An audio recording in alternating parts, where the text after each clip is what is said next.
L'idée aujourd'hui de pour témoigner de votre expérience et de votre rapprochement avec le monde académique, le monde universitaire.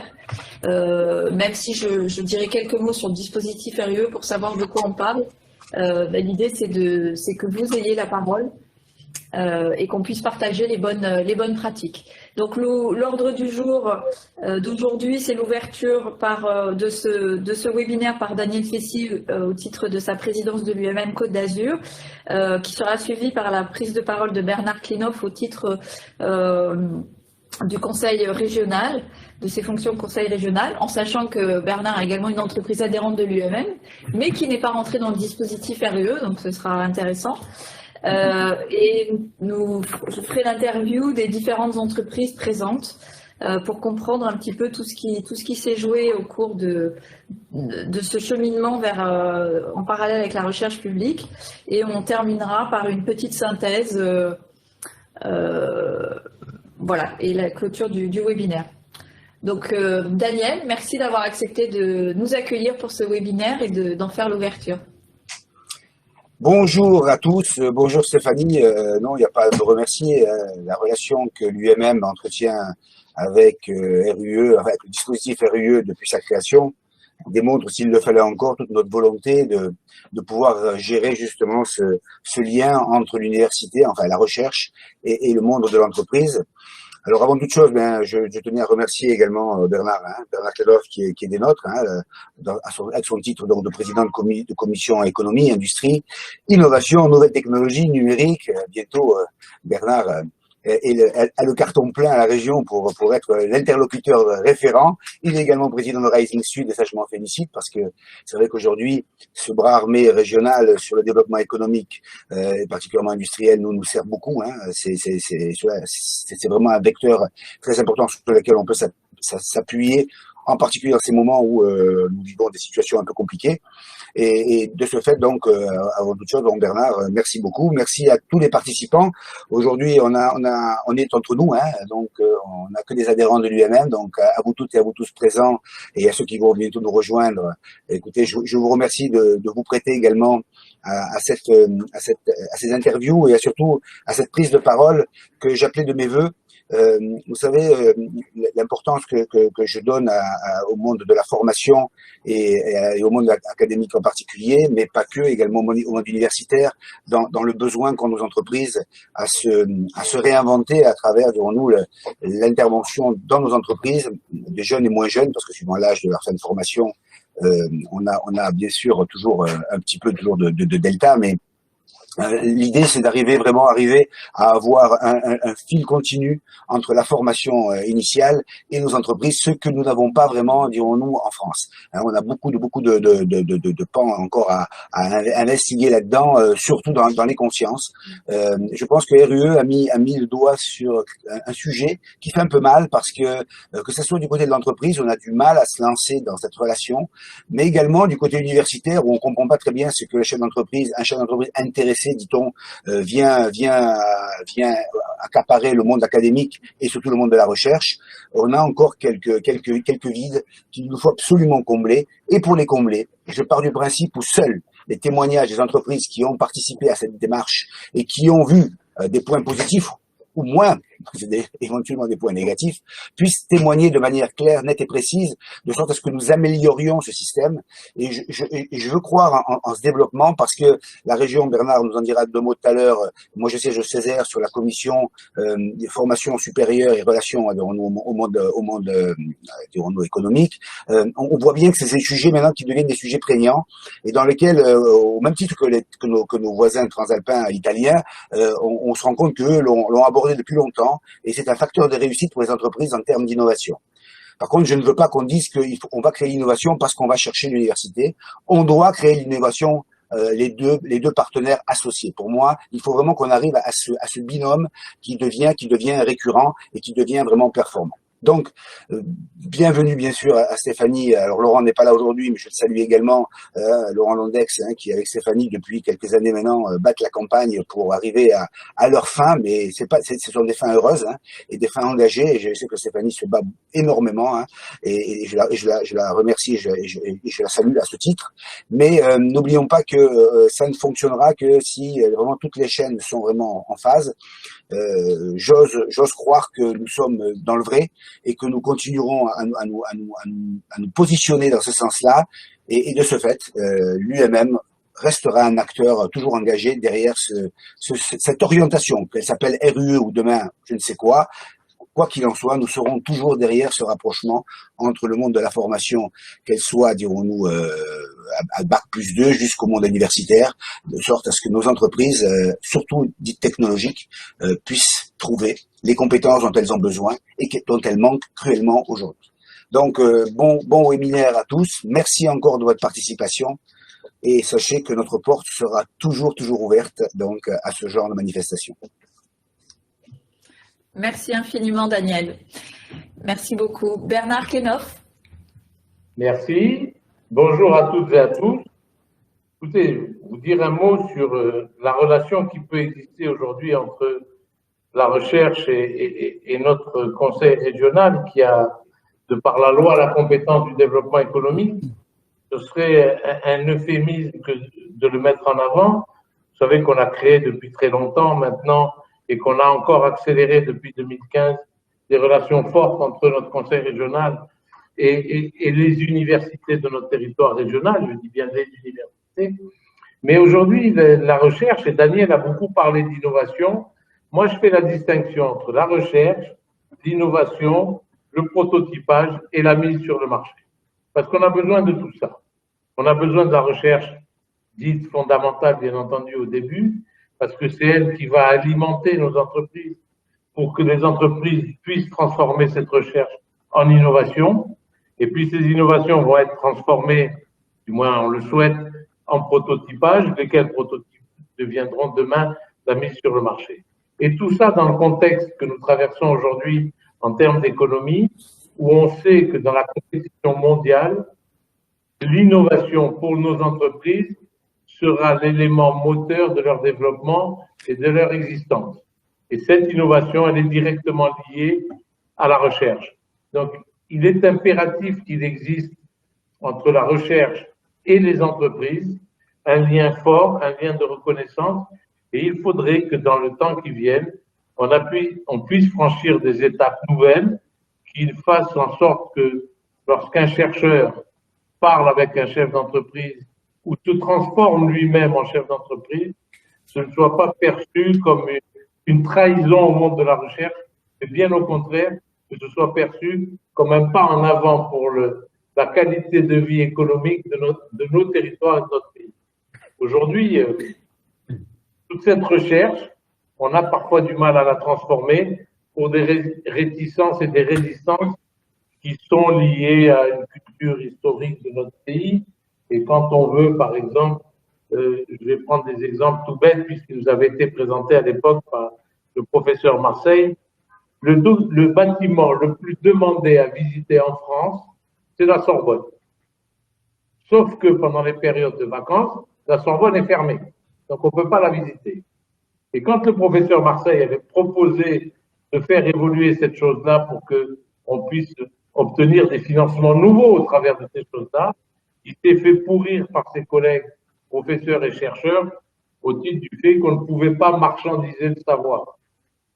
Mais aujourd'hui, la recherche, on doit la transformer. Le président de l'UMM travaille sur des sujets dans lesquels on fait de l'éclairage avec des LED.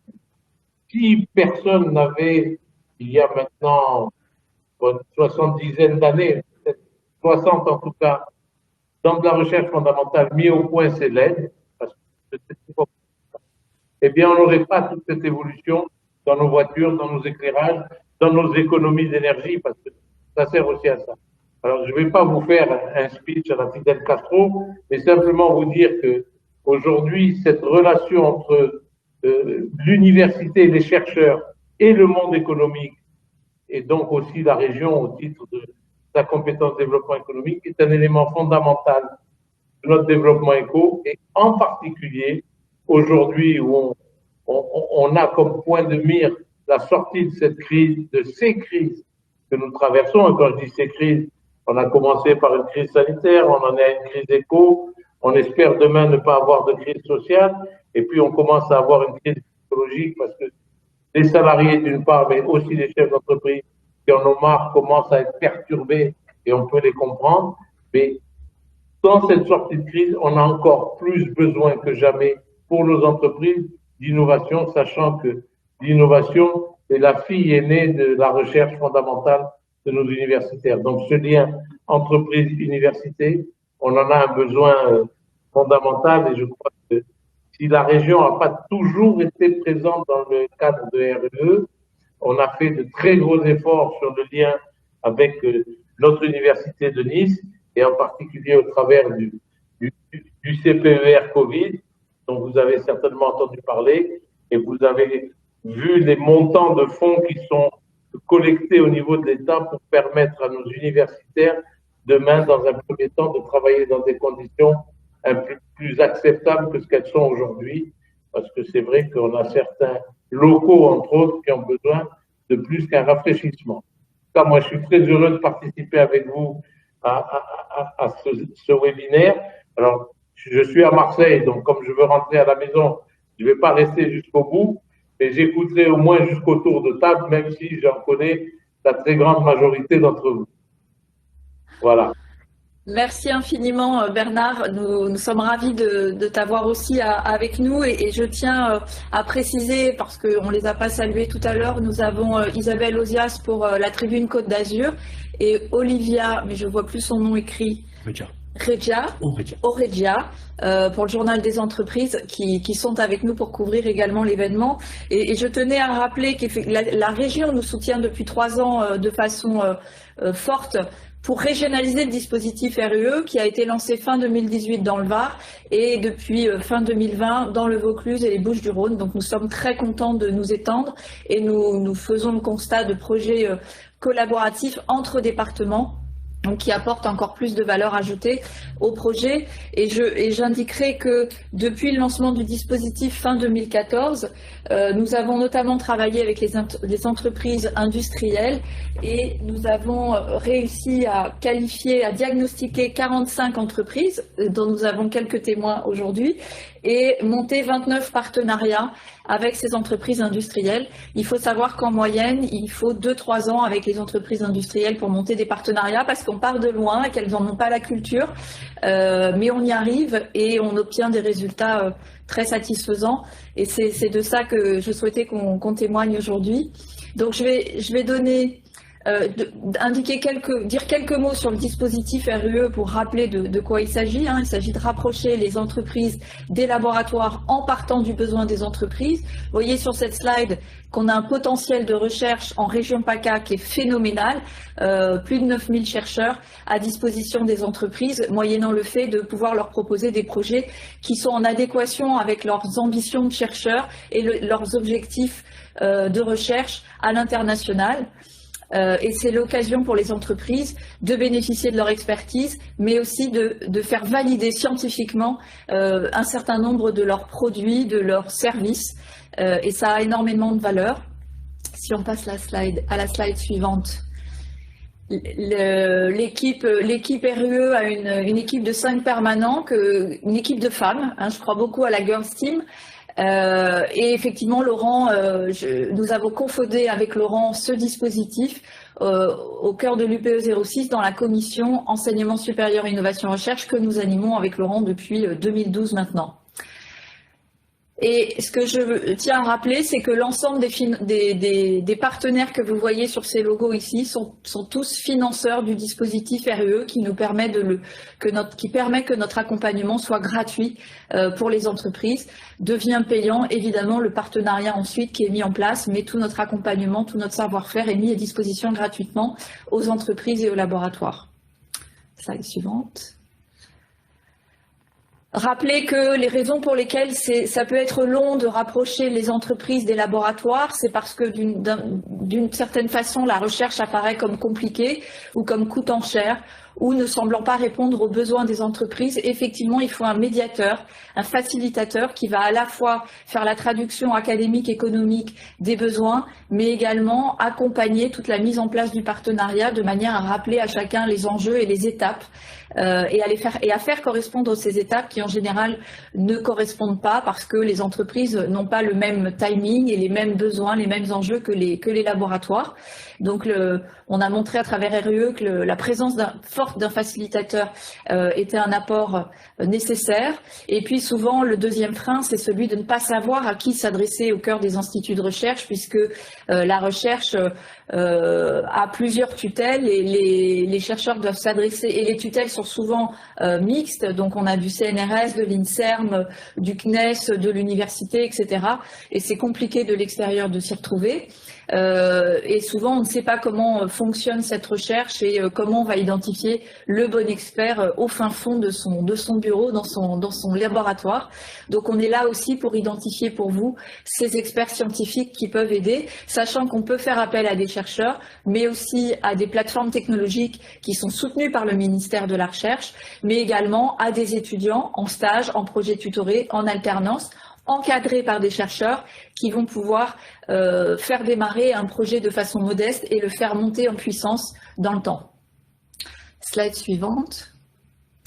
Le process, il commence par identifier le besoin de l'entreprise, donc c'est le diagnostic de l'entreprise, rédaction d'un cahier des charges qui va nous permettre, nous, d'aller identifier l'expert scientifique qui va bien, vérifier qu'il est en capacité de répondre aux besoins de l'entreprise, pas tant en termes de compétences, mais en termes d'intérêt, de bande passante, en termes de timing, mais aussi de ressources humaines. Et s'il n'a pas les ressources humaines, on va l'aider à les trouver pour pouvoir répondre aux besoins de l'entreprise. On refait valider l'intérêt à l'un et l'autre des partenaires de travailler ensemble, de se rencontrer. Donc, ce qui nous amène à l'étape 3, où on organise ces réunions de brainstorming entre entreprises et laboratoires, et nous animons ces réunions jusqu'à trouver une zone de convergence, voire un point de convergence, qui va nous permettre de définir le projet collaboratif avec les méthodes de recherche qui vont être utilisées, les résultats qui sont attendus et pour le chercheur et les livrables attendus pour l'entreprise, et de voir quel type de partenariat on va monter pour que ce soit gagnant-gagnant à des coûts moindres pour l'entreprise et pour le laboratoire qui n'a pas de moyens à mettre, donc qui a besoin de trouver des ressources externes à travers ce que peut amener l'entreprise, mais aussi à travers des appels à projets vers lesquels on peut flécher le projet.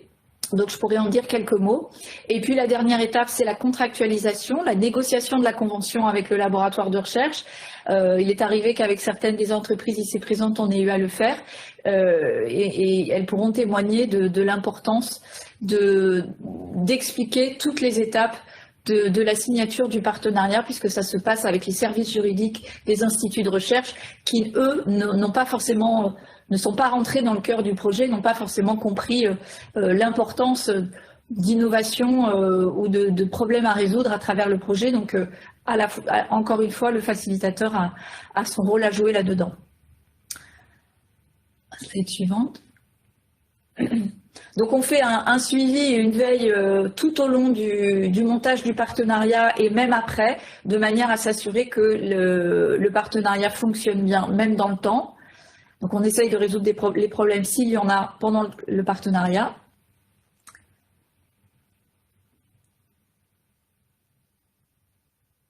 Et puis, je me suis permise, Daniel, de mettre l'article publié par la Tribune Côte d'Azur sur la collaboration que nous avons à l'UMM depuis plusieurs années et sur l'opportunité qu'on a eue grâce à la Fondation pour l'innovation dans l'industrie qui a financé 6 chèques innovation à 10 000 € chacun. Donc nous avons remis les 3 premiers justement à Aqualung, à Electroni et à Areco, et que nous avons 3 autres chèques à attribuer pour des projets qui représentent un montant global de 20 000 €. Donc les 3 autres seront remis avant l'été ou à la rentrée au plus tard cette année. Et je terminerai sur, justement, pour rebondir sur ces soutiens financiers qui sont faits pour inciter à ce rapprochement. Aujourd'hui, dans le cadre du plan de relance, il y a des opportunités d'appel à projets, notamment sur ce qui s'appelle la préservation de l'emploi R&D, où on peut soit financer le salaire d'un salarié de l'entreprise sur un projet collaboratif, soit d'un jeune diplômé à Bac+5 ou à Bac+8, donc sorti d'un doctorat, dans un projet collaboratif avec une prise en charge de l'État à 80%.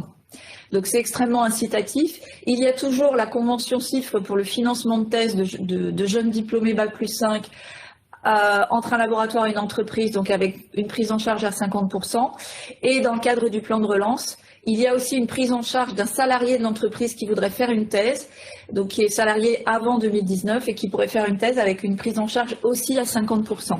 Il y a par ailleurs des appels à projets proposés par l'ADEME avec des cofinancements, donc des prises en charge à 50% dans le cadre de la transition écologique, développement durable, etc. Donc qui peuvent être très intéressants et dont on peut parler et que l'on flèche vers les entreprises qui souhaitent monter ces projets. Donc, il y a plein d'opportunités pour collaborer avec des laboratoires de recherche, donc plus aucune raison de ne pas y aller.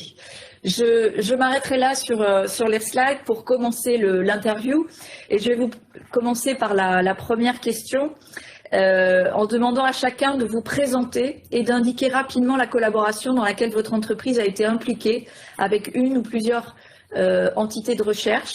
Donc je propose, alors dans l'ordre des personnes qui m'apparaissent sur l'écran, à Charles Palanca, dirigeant d'Electroni, de commencer, surtout que nous avons plusieurs projets ensemble. Charles, la parole est à toi.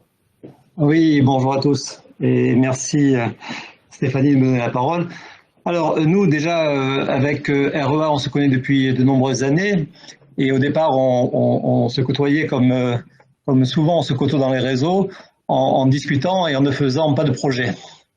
Et puis, un beau jour, on a commencé par faire un projet, et puis en définitive, dès qu'on en a fait un, on en a fait deux, et puis on va peut-être en faire trois. Donc c'est pour dire que c'est une relation pérenne et de confiance qui s'est instaurée entre le dispositif RUE et notamment, bon, bien sûr, l'entité REA et Electroni. Alors, où c'est que nous sommes engagés avec vous? D'abord, eh bien, comme tu l'as dit, sur le chèque, au travers du chèque UIMM, on a fait un partenariat avec Polytech, l'école Polytech de Sophia Antipolis, avec lesquels on a organisé un hackathon avec des étudiants et des professeurs pour essayer, en définitive, de casser, de déstabiliser un produit qu'on avait mis au point, un produit de cybersécurité. Donc ça, c'était un sujet. Bon, je pourrais approfondir si vous voulez. Également, pour ce même projet de sécurité, on a signé un contrat avec l'Université Côte d'Azur, le CNRS, concernant de l'algorithmie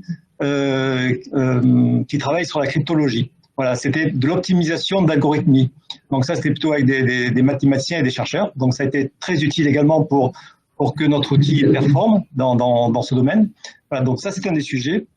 Un deuxième sujet qui est en cours actuellement, ce sujet sur la sécurité est terminé.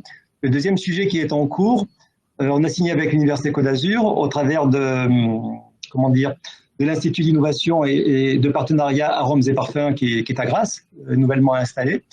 On a signé avec un partenariat pour travailler sur de la cosmétique et sur des produits, des principes actifs associés à des appareils de traitement de type laser et pour travailler sur l'optimisation à la fois du principe actif et de sa formulation et pour travailler également sur l'appareil qui fait du traitement laser et sur l'interaction entre le principe actif et le traitement laser. Voilà, on utilise les services de ce laboratoire, de cet institut et au travers pour l'instant d'une personne qui fait un master, qui a une équipe autour d'elle et qui débouchera vraisemblablement sur un contrat de longue durée de 3 ans au travers d'une bourse avec un contrat CIFRE. Voilà les deux sujets pragmatiques vraiment sur lesquels on travaille. Et puis il y en a un troisième qui est en cours, on verra si on le lance. Là, c'est plus avec l'Université Côte d'Azur, mais c'est avec l'Université d'Avignon. C'est pour dire que voilà, on fait des passerelles intéressantes également sur un sujet de nettoyage de fruits et légumes par un principe acoustique.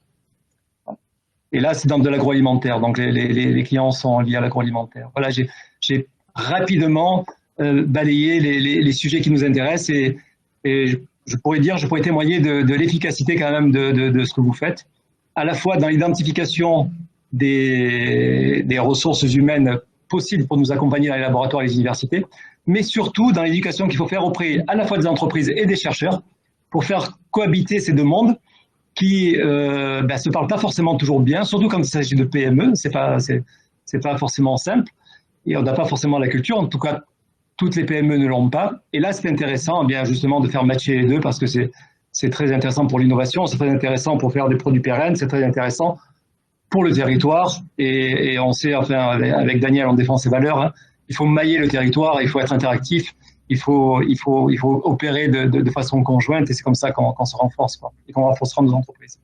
Donc, merci et puis je peux répondre à vos questions. Merci Charles. Je vais poser la même question à Bernard Alfondari. Bernard, les collaborations. Non, ton micro est coupé. Ton micro, Bernard. Voilà, c'est C'est bon. bon. C'est pas très stable. Hein. Voilà, bonjour Bernard Alfondari, je suis le dirigeant d'une PME niçoise qui s'appelle Resistex et qui fabrique depuis 83 ans du matériel d'éclairage qui est maintenant connecté à haute efficacité énergétique. Alors, on est sur le point d'obtenir le chèque en question, je ne sais pas comment tu l'appelles, et moi je me dis que vraiment on ne le mérite pas et que j'ai envie un peu comme l'autre philosophe avec le prix Nobel de le rendre acquis de droit parce que si quelqu'un le mérite, c'est bien REA ou RUE, enfin je dis les deux, mais les deux sont les mêmes et se reconnaissent parce que c'est notre première expérience. Alors, nous avons contractualisé avec le laboratoire de recherche de l'IAE sur un sujet de management humaniste dans une PME qui met en œuvre la RSE et qui veut développer des relations gagnant-gagnant avec l'ensemble de ses parties prenantes. On aurait pu appeler ça Bernard Alfondari. Ceux qui me connaissent savent que c'est l'histoire de ma vie à peu près, donc c'est bien, ça valait la peine de rechercher un peu et de creuser sur ce sujet-là. Alors pour nous, ce sujet de recherche, c'est une évidence, même si la recherche, on n'en avait jusqu'alors jamais fait, et que curieusement, ça nous paraît peut-être plus accessible d'attaquer les sciences dites molles que les dures, mais grâce à cette expérience-là, on va pouvoir, j'espère, dépasser Charles Palanca dans le nombre de ses expériences et de ses aventures. Et vraiment, nous, alors, si je faisais le parallèle avec un match de football, cette partie avec RUE, il y a eu déjà, alors qu'on n'a pas vraiment commencé, ce qu'on appelle des événements de jeu. C'est-à-dire que le premier étudiant-chercheur nous a, avec beaucoup de délicatesse, lâche une fac et son ancien labo pour faire une thèse. On va laisser peut-être, si l'expérience a de l'intérêt et du sens pour l'ensemble de ceux qui nous écoutent, peut-être Stéphanie en parlait mieux que moi, qui me perd un peu, comme vous le savez, dans les détails, mais j'adore ça. Et vraiment, c'est un langage, un univers, un mode de fonctionnement pour lequel il y a vraiment besoin d'avoir des interprètes. Je veux dire, entre un chef d'entreprise et un chercheur, c'est le jour et la nuit, c'est pour ça que je vends de la lumière, mais il nous faut des constructeurs de ponts, de passerelles, Et en astrophysique, on sait très bien que c'est là qu'on trouve les meilleurs bâtisseurs et destructeurs de murs, tant il est vrai qu'on parle de deux univers qui sont bunkérisés en se méfiant l'un de l'autre. Et le RUE a ce mérite. Et je ne sais pas pour qui c'est le plus gagnant, si c'est pour la recherche ou si c'est pour les entreprises. Moi, je me réjouis que ce dispositif existe parce qu'il permet à l'entreprise de franchir un palier intellectuellement ou dans la considération que l'entreprise a pour elle-même. Et aujourd'hui, il faut de l'audace, plus que de l'ambition, il faut de l'audace pour arriver à cette forme de changement qui est indispensable pour s'adapter à tout ce qui nous est arrivé et à tout ce qui nous arrivera encore. Voilà. Merci encore à toi, Stéphanie. Merci infiniment, Bernard. Je vais donner la parole à Frédéric Richard d'Areco. Oui, bonjour. Bonjour à tous. Bonjour Frédéric. Donc, alors, moi, je m'appelle Frédéric Richard, donc je suis responsable R&D chez Arfitech, donc plus connu sous le nom d'Areco.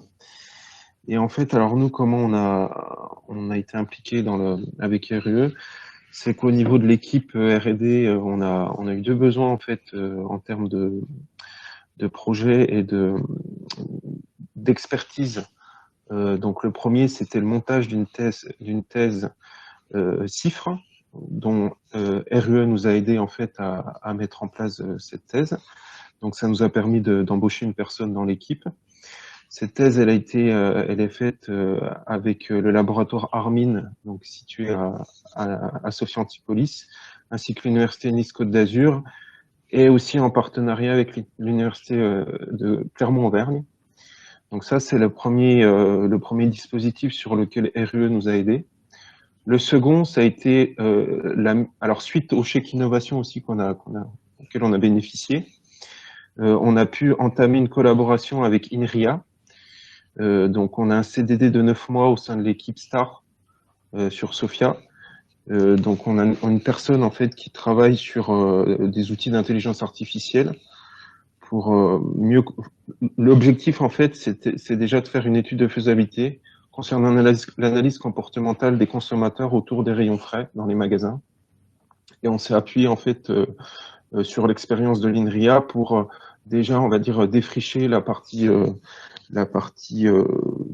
POC pour vraiment voir derrière si en termes de faisabilité, il y avait des choses qui étaient possibles et est-ce qu'on pourrait après derrière en sortir un logiciel et une application à proposer à nos clients. Donc voilà les deux sujets sur lesquels RUE nous a aidés. Alors c'est vrai que c'est plutôt des thématiques recherche, donc avec des compétences théoriques qu'on n'avait pas forcément dans l'équipe R&D. Sur le premier dispositif, donc l'avantage aussi, c'est le fait de mettre en place une thèse CIFRE. Ça nous a permis d'embaucher la personne qui travaille 60% du temps à l'université, donc au laboratoire, et 40% du temps chez Areco. Et pour la deuxième collaboration, donc là, c'est plus, on va dire, comme j'ai dit, une POC. Et l'idée peut-être derrière, c'est de continuer aussi le sujet avec les universités pour avancer sur ces thématiques. Merci Frédéric. Et pour ce dernier tour de table, sauf si je crois qu'on a deux entreprises qui ne nous ont pas rejoints, je vais donner la parole à Michel Simili et Denis Caillé pour OneTwo. Bonjour, donc moi je suis Michel Simili, je suis directeur général de la société OneTwo. OneTwo est une PME de 50 ans qui travaille et qui est située à Carros, et qui travaille et qui conçoit des appareils de mesure et de contrôle pour majoritairement le monde automobile. On travaille en direct avec les constructeurs et j'avoue que je suis une adepte de la recherche parce que l'automobile, c'est la recherche permanente. Voilà. J'ai eu il y a quelques années en arrière, il y a plus d'une quinzaine d'années déjà, une personne qui était rentrée chez nous, qui avait fait un CIFRE dans le RH et qui était dans la partie RH production pour être sur un projet de de travail de production à travers le RH et tout ce qui était initialement, et à l'époque, je vous dis, c'est peut-être plus de 20 ans, sur la RSE, quoi. Elle était déjà dans la démarche RSE. Et c'est vrai que moi, j'ai la chance dans l'entreprise d'avoir Denis Caillé, qui est notre responsable R&D, et j'avoue que c'est plus facile pour moi. Mais je voudrais quand même vous dire que la recherche, pour moi, c'était pas ma tasse de thé. Hein. Voilà. Je pense qu'aujourd'hui, c'est indispensable. Et là, je suis d'accord avec tout ce qu'on a dit. Je suis d'accord avec Bernard qui disait tout à l'heure, on a besoin de la recherche, on a besoin de l'innovation, parce que le début, c'est la recherche pour normalement finir sur la production et sur les produits qui vont être mis sur le marché. Mais je vous avoue que c'était pas du tout ma tasse de thé. Hein. Voilà. Moi, je dis aujourd'hui, il y avait, il y a quelques années en arrière, un tel décalage entre les délais et le besoin de l'entreprise et le projet donné que quelquefois, le sujet était déjà abandonné avant même que les chercheurs avaient abouti. Et j'aurais tendance à dire que c'est la connaissance que j'ai eue avec Stéphanie, avec cette personne qui était là et qui était vraiment qui nous a dédramatisé cette partie-là. Et moi en priorité, parce que je pense qu'avant que je signe avec Stéphanie, elle s'est battue plusieurs fois. Je le dis, Stéphanie, bravo pour toi. C'est vrai, c'est vrai. Je suis battue. Michel, j'aimerais bien voir One Two. Michel, j'aimerais bien voir One Two. Bon, d'accord, Stéphanie, on verra. Et c'est vrai qu'elle m'a donné cette envie de dire, bon, on y va. D'autant plus que c'est ce que je dis aujourd'hui. J'ai Denis Caillé qui, lui, a des projets. Et je vous avoue que dans l'automobile, je pourrais vous dire que des dizaines de projets, il y en a. On est dans une démarche mobilité verte, mobilité avec tout ce qu'il peut y avoir autour. Je vais laisser la parole à Denis qui va se présenter et qui va vous donner un petit peu les projets sur lesquels il a souhaité faire travailler. Et il y en a un qui vient de commencer, puisqu'aujourd'hui, on a eu un jeune qui est rentré, qui est dans un master, qui est suivi par un chercheur de l'Université de Toulon et qui est le deuxième projet que l'on a fait avec le dispositif RE. Denis, je te laisse la parole. Bonjour. Donc, Denis Caillet, responsable directeur technique de One2. Donc, moi, c'est vrai que je suis un chercheur, j'allais dire échoué, non, qui s'est élevé dans l'entreprise. Je n'ai pas allé dans ce sens-là. Alors, effectivement, on a commencé un premier travail l'année dernière avec 2 étudiants qui nous ont fait une recherche autour de la mobilité verte, mais plus pragmatiquement des véhicules hybrides et électriques. Donc c'était un travail qui était plutôt axé sur un travail de recherche en fait, bibliographique on va dire, sans activité sur le terrain, pour défricher. Pardon ? Un état de l'art. Oui, un état de l'art, voilà. Qui nous permettait d'avoir un petit peu une meilleure vision de ce qui se prépare chez les constructeurs automobiles. Parce que vous avez sans doute remarqué que l'automobile est passé du tout thermique il y a simplement 2 ans à aujourd'hui on se retrouve avec des constructeurs qui soi-disant ont des modèles électriques qui sont prêts depuis des années, mais bon, enfin, qui sont sortis uniquement dans l'année qui précède. Et on se rend compte qu'en fait, sur le terrain, quand les gens qu'on connaît bien, nous, qui sont les garagistes, sont confrontés à la réparation et à l'entretien de ces véhicules, ils sont devant un grand désert. C'est-à-dire que d'un côté, vous avez une réglementation qui vous impose un certain nombre de choses, et puis dans la réalité, ils n'ont pas les outils, ils n'ont pas les méthodes, ils n'ont pas les moyens, et pour tout dire, ils n'ont pas la connaissance sur un certain nombre de sujets. Donc, le projet qu'on a commencé cette année, c'est pour nous permettre 2 choses. D'une part, pour nous, d'avoir d'estimer quel sera le futur des outils de diagnostic et de réparation dans ce domaine qui est un petit peu nouveau, l'électricité dans l'automobile. Et puis de l'autre côté, c'est de montrer aux gens de la région qu'il y a des industriels qui s'intéressent à ce sujet-là. Donc, cette fois-ci, on a un petit peu fait une approche différente. Ça va être une approche très pragmatique.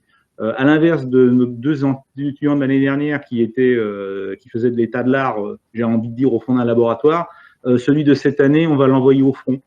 Il va aller se confronter directement au terrain d'abord sur le tissu local, mais on pense assez rapidement, on va aller vers les constructeurs eux-mêmes, puisqu'on a des contacts avec le Technocentre, avec Peugeot, etc., pour essayer de ramener, je dirais, ce qui sera, on espère, le futur des outils que nous avons développés.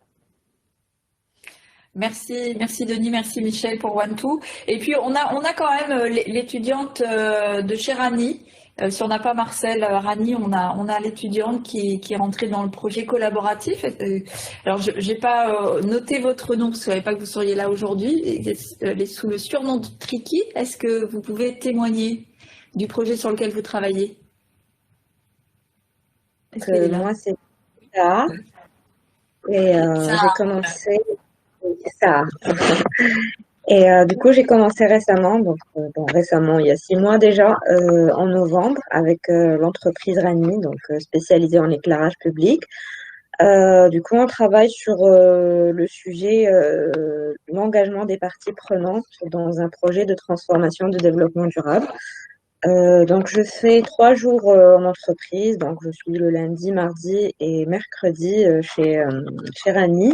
Et les 2 autres jours, je fais du télétravail donc, pour le laboratoire. Donc, je me consacre à la recherche et à la lecture d'articles. Je fais principalement la revue de littérature en ce moment.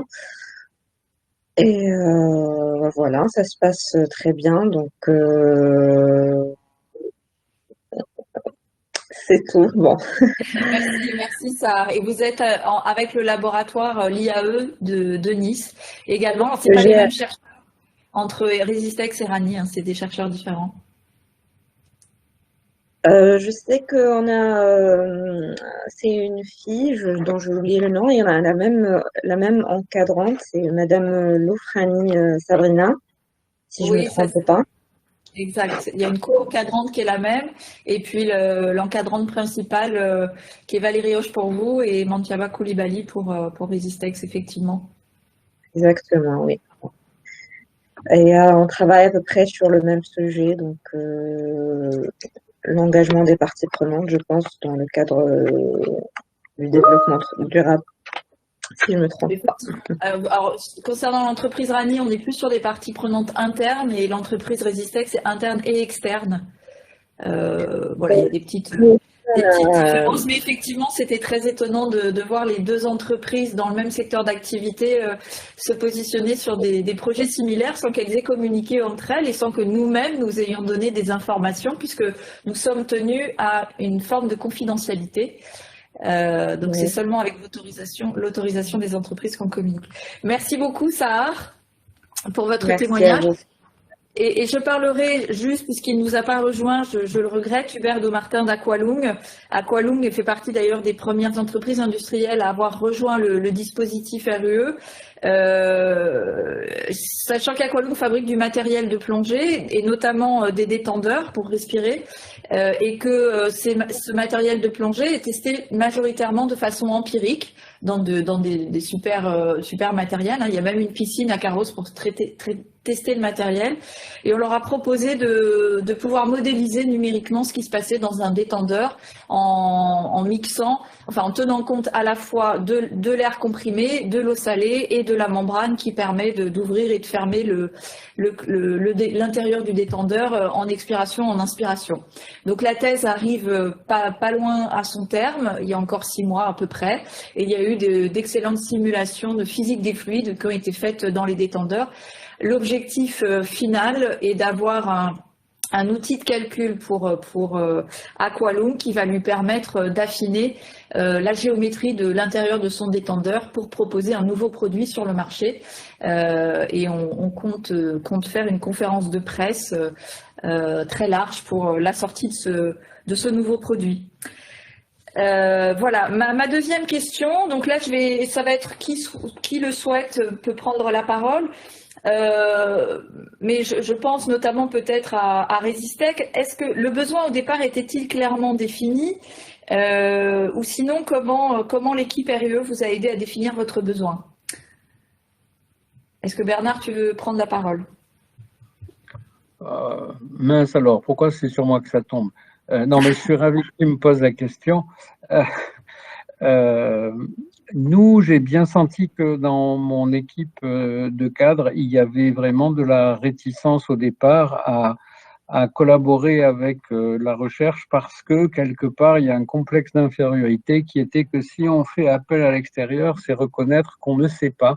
Et qu'est-ce que va penser le chef si quelque part c'est un aveu d'impuissance ou d'échec? Alors, comme il fallait que ça mûrisse, eh bien, je me suis saisi d'une matière sur laquelle je suis plus directement, comment dire, plus directement aux commandes, quoi, avec moins d'interfaçage.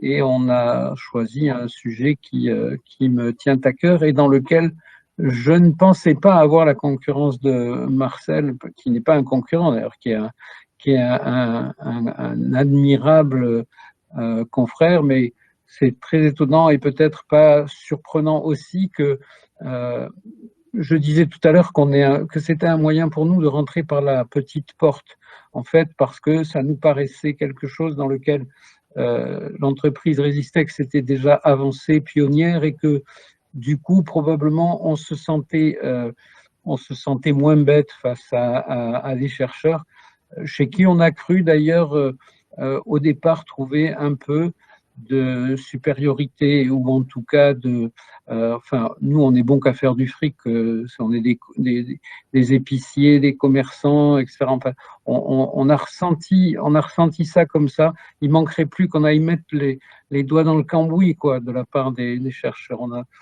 Et donc tout ça, quand je vois le stade où on est rendu, mon ami Charles Palanca, je rêve de pouvoir un jour traiter d'égal à égal, et ce jour-là, on n'aura plus besoin de toi, Stéphanie, et il me semble que nous en avons encore peut-être pour quelques décennies avant d'en arriver là, et on souhaite conserver tout ton... Quand on parle de facilitateur, c'est le mot qui te convient le plus dans l'expérience qu'on a pu avoir avec RUE, parce que sans toi, rien n'aurait été possible.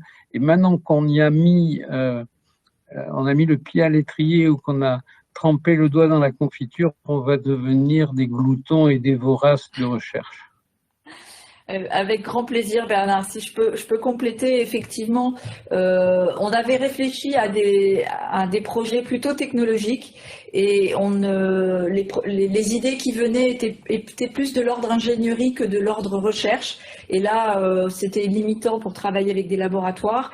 Et on a commencé à explorer, effectivement, avec les arguments que tu as donnés, la piste du RSE, du management innovant. Et on a trouvé des réponses et des chercheurs qui étaient capables de s'investir en face, et des ressources humaines. Donc effectivement, on a commencé en fait avec un pré-projet avec un candidat qui est parti, qui a été récupéré par l'université pour une thèse en psychologie du travail, mais qui a fait 6 mois dans l'entreprise sur le dispositif Ardent, qui est un dispositif qui permet d'avoir quelqu'un pendant 6 mois et qui est cofinancé par la région d'ailleurs, et qui permet d'avoir quelqu'un pendant 6 mois pour 5 500 € tout compris. Donc c'est quand même intéressant. Et ce candidat partant pour d'autres aventures, on a identifié très rapidement une autre candidate, une perle très brillante, major de sa promotion, si on devait pousser plus loin. Il me semble, Bernard, que tu es tellement content de ce profil un petit peu atypique venant du milieu de la recherche, que Bernard a accepté de faire un contrat pré-thèse aux frais de l'entreprise en attendant d'obtenir le financement de thèse, qui ne devrait pas tarder, pour poursuivre ce projet en thèse. Non, mais c'est parce que je ne voulais pas rompre le lien avec RUE surtout. D'accord. Merci Bernard. Est-ce que quelqu'un d'autre veut témoigner sur les besoins? Est-ce qu'ils étaient bien définis, ou est-ce qu'RUE a aidé à les définir? On a perdu Michel. Ah voilà.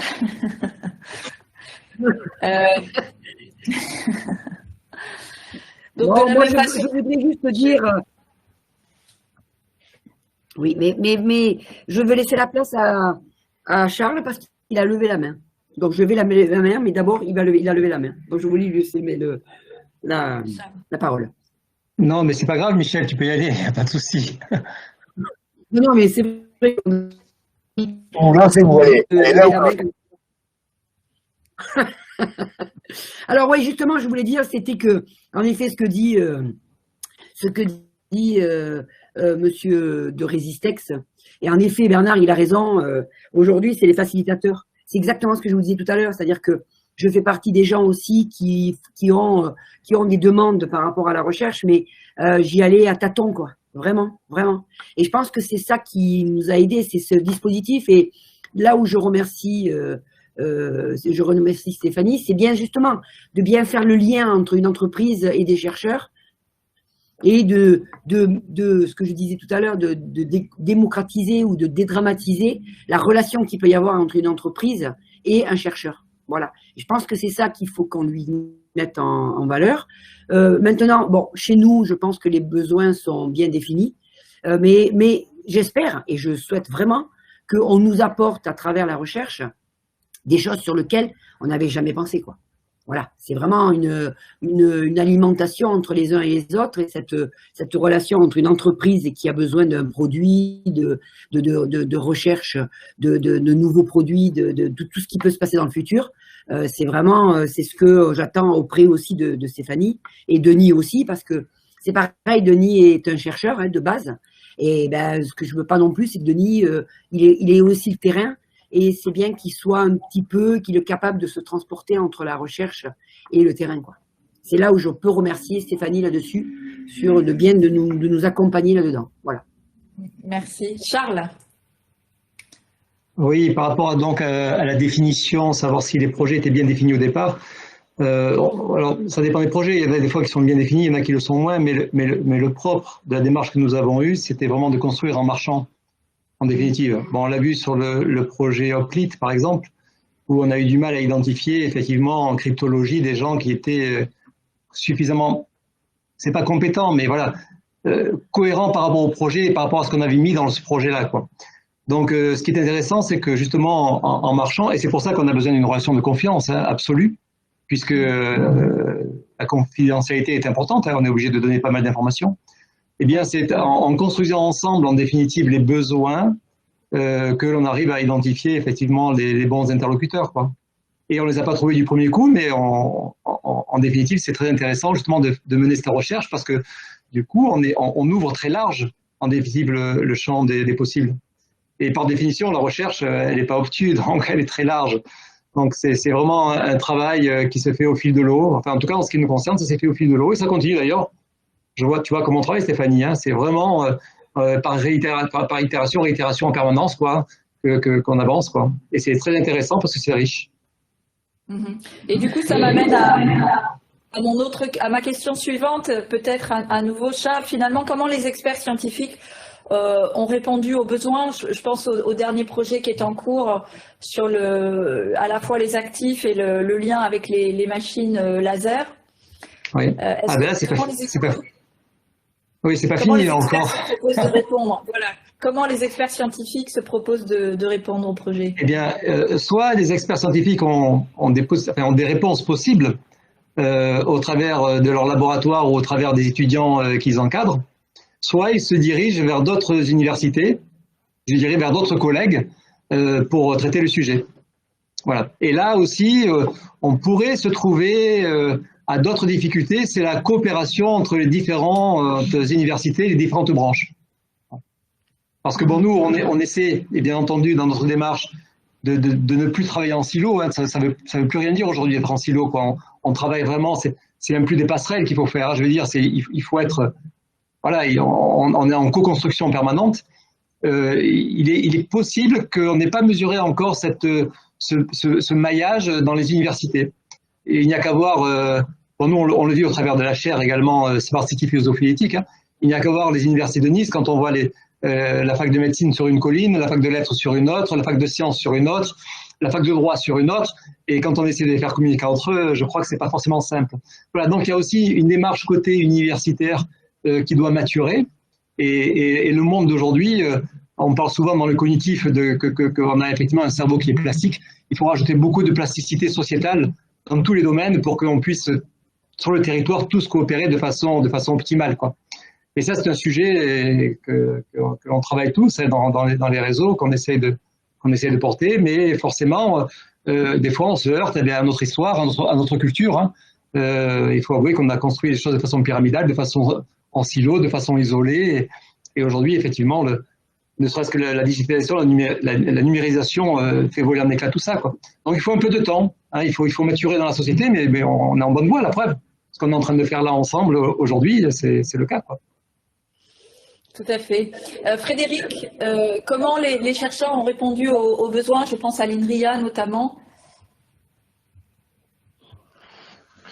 Alors, c'est vrai que ça n'a pas été très rapide, hein. On a quand même pas mal, pour être honnête, on a passé pas mal de temps pour se mettre d'accord sur quel type de collaboration on allait faire. Alors au début, ce qui s'est passé, c'est qu'ils ont tout de suite voulu nous lancer sur une thèse, ce qu'on n'a pas voulu forcément faire pour commencer, parce que c'est quand même un budget qui est assez important, qui était au-delà de ce que nous on avait budgété.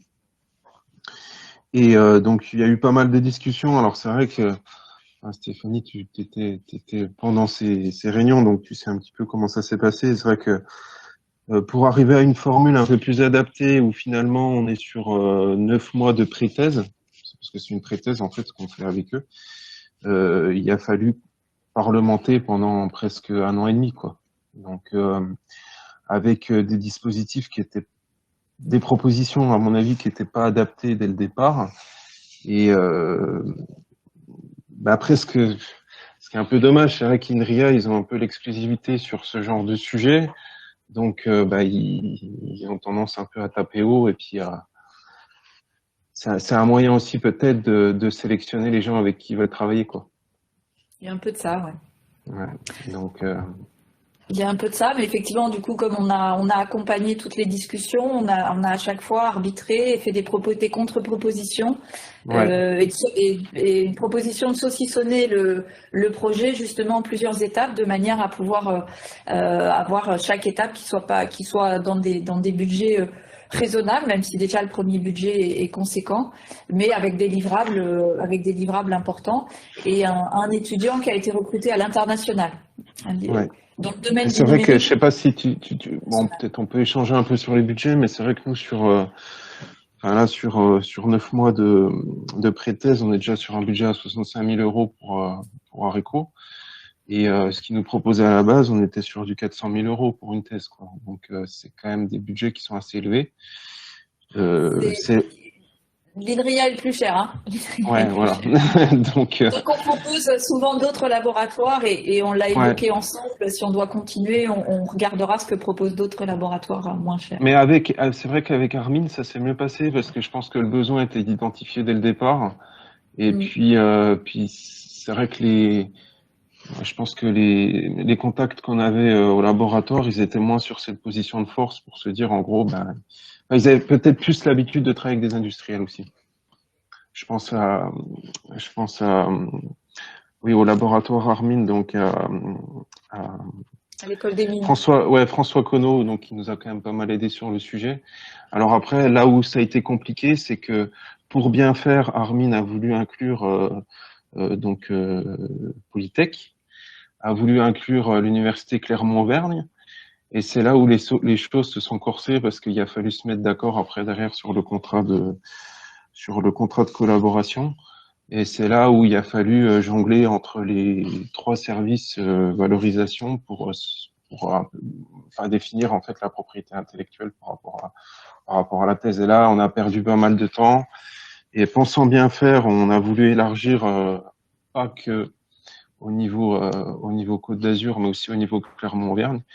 Et au final, ça a plus complexifié les choses de par l'aspect administratif derrière et de par l'aspect propriété intellectuelle. Mais qui n'est même pas lié forcément à la volonté des chercheurs, hein, qui est plutôt lié aux politiques des universités sur l'API. Oui, tout à fait. Alors, nous, quand on intervient sur les montages administratifs, on donne aussi les conseils qui vont bien. Là, les thèses CIFRE sont déposées auprès de ce qu'on appelle l'ANRT, donc l'Agence nationale de la recherche et de la technologie qui dépend du ministère de la Recherche.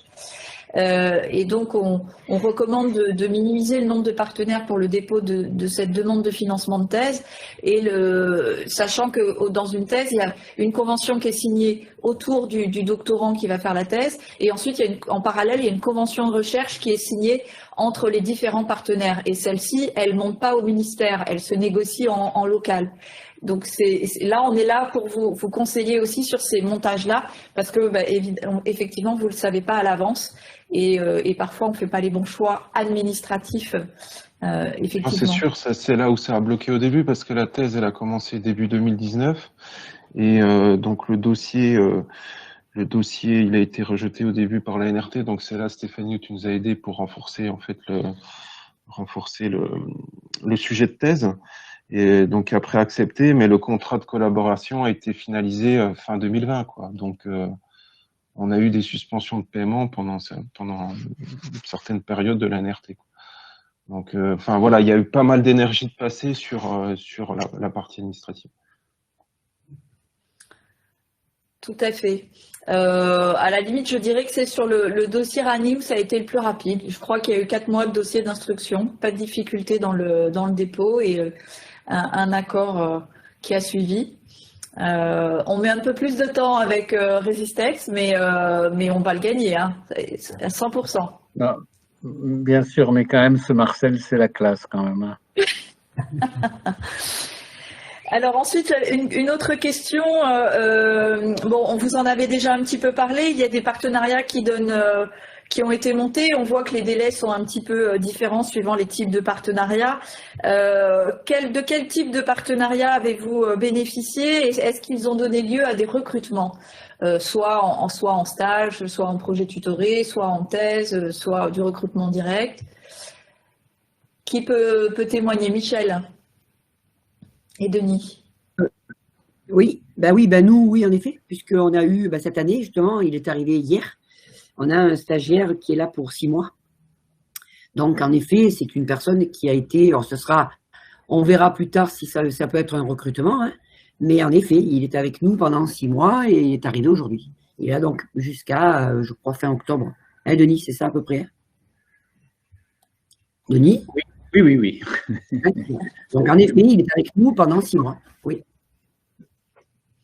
Donc, il va être encadré par l'entreprise. Il va échanger avec son encadrant, qui est à l'Université de Toulon, qui est très impliqué dans l'encadrement de ses stagiaires. Et pour nous, c'est une condition sine qua non que le stagiaire soit encadré par le chercheur. Et est-ce que vous pouvez peut-être témoigner du processus de recrutement?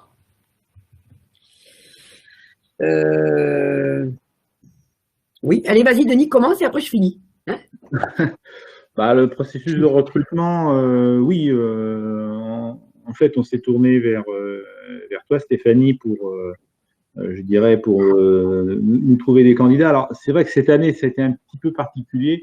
D'abord, on s'y est pris un petit peu tard, pour commencer, mais il n'empêche qu'on a quand même eu plusieurs candidats pour lesquels il a fallu qu'on fasse un choix. Donc ce choix, en fait, on l'a fait en diffusant un questionnaire, en leur demandant d'avoir une première réflexion personnelle sur la proposition de sujet, sur un sujet qui était en fait là finalisé. On leur a demandé de se positionner, je dirais par écrit, ce que les 2 étudiants ont fait avec un certain brio, je veux dire. D'ailleurs, j'étais très étonné par la bonne qualité du travail qui a été rendu. Donc ensuite, évidemment, il a fallu choisir. Comme toujours, quand on choisit, on fait un déçu et on fait un heureux. Donc, j'espère qu'on a fait le bon choix pour l'heureux. L'avenir nous le dira. Donc, ça a été un procédé un petit peu itératif, on va dire, hein, puisque c'est vrai qu'en fonction des réponses que les étudiants nous ont fait, ça nous a ouvert des perspectives qu'on n'avait pas forcément vues au départ. Donc c'est à partir de ces échanges qu'on a bâti le sujet final. Comme l'a dit Michel, il est arrivé aujourd'hui. Donc difficile pour l'instant de faire un bilan, mais bon, il prend ses marques, on va dire, doucement. mais on va le suivre, on va le marquer à la culotte, hein, c'est sûr.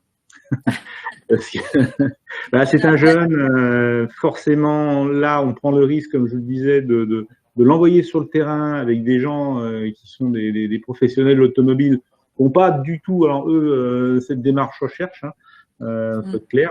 C'est là qu'on voit qu'il y a bien un gap entre les chercheurs et ceux qui ne sont pas chercheurs, hein, pour faire de polémique. Donc, on va voir comment ça va se passer.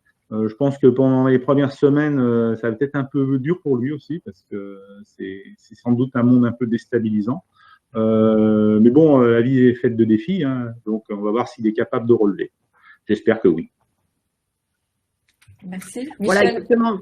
Donc lui, donc Denis est bien parti dans cette démarche-là. Je pense que c'est bien. On a fait une visio, on a posé des questions, j'ai demandé des petits retours. Il est arrivé ce matin, c'est moi qui l'ai reçu. Parce que moi, je souhaite vraiment, comme vous disiez Denis, c'était une partie terrain, hein, c'est-à-dire qu'au bout, on a aussi besoin qu'il nous fasse des remontées pour savoir quels outils on pourrait proposer ou préconiser auprès des constructeurs. Ça, c'était la démarche, entre guillemets, business, je le dis, parce que l'un n'empêche pas l'autre. Et c'est vrai qu'on l'a reçu ce matin, et j'avoue que c'est quelqu'un qui n'est pas qui est assez timide, assez réservé. Ce matin, je lui disais, tu vas avoir en face de toi des mécanos.